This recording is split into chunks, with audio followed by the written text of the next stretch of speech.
अस्सलाम वालेकुम। कुव्वत का ठाठे मारता समंदर। फिर कहते हैं हिकमत जो है ना, ये बंदा कहता है ऐसे ही ठीक हो जाओ। ऐसे ठीक नहीं इंसान होता। एक तो नुस्खे ऐसे नहीं बनते, आपको दे रहे हैं नुस्खे, ले दिल करे तो खोल के दिल बनाए। ठीक है जी, हिम्मत करें, हौसला करें, आगे बढ़ें।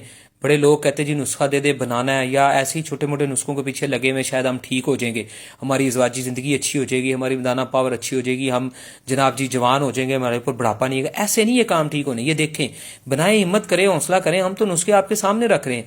कुव्वत का ठाठे मारता समंदर। पहले ज़रा चेक कर लीजिएगा भयानक है क्या चीज़, के बारे में पढ़ लीजिएगा। ठीक है जी, इसको ऐसे हाथ नहीं लगाना, याद रखिएगा। बाकी खैर सिंबल फॉर अवतार किया शिंगरफ दिखने में बड़ा आसान लग रहा है, लेकिन इसको खरल करें 5 किलो अदरक के पानी में। आए मैदान के अंदर आए, 1 किलो अदरक का पानी भी लेंगे, 2-2 ग्राम चीज़ें लेनी है, बनाए ज़िंदगी में खाएं।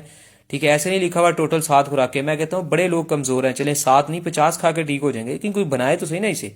नहीं बनता तो ऑर्डर करें। ऐसी चीज़ें बेहतरीन तैयारशुदा अपने मिजाज के मुताबिक चेक करवा के हमसे लें। दुआ में याद रखिए और शेयर करें। जज़ाकल्लाह।